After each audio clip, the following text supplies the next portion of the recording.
Anger in a Worcester court today after the sentencing of a serial killer. Yeah, Siyamcela Sombambela has been sentenced to an effective 25 years in jail for the murder of 3 women in Wolseley.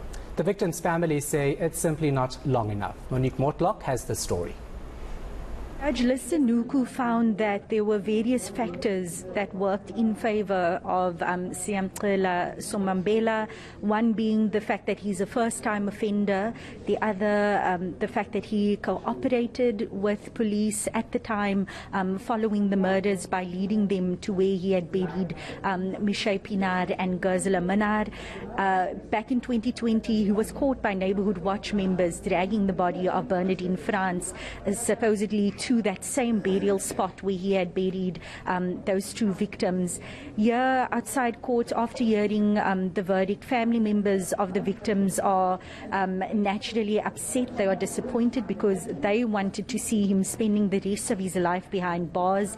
But Judge Nuku said because of all of these factors, he had to consider the minimum prescribed sentencing of 15 years. So essentially, on the first count of murder, he received 15 years imprisonment. The second count also 15 years, of which 10 years will run concurrently with that first sentence.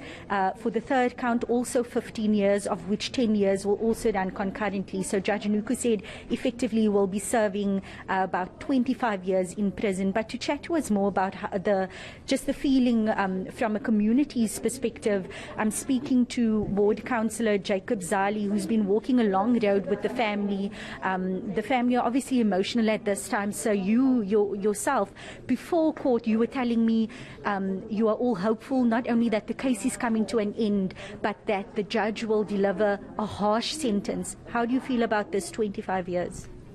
Let us be honest. Yes, judgment failed us. Judgment failed us enormously. President, everybody's talking about the right of women, the right of children. And today we come at the court. Guy's there was 3 cases against him, 25 years. What message must we say out there to the broader communities, to the broader South Africa? Is this judgment? Can't be judgment. Definitely not.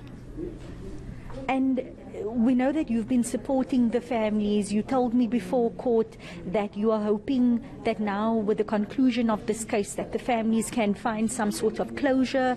Yesterday when I was speaking to the families, they were also saying they are hoping that sentencing will bring closure.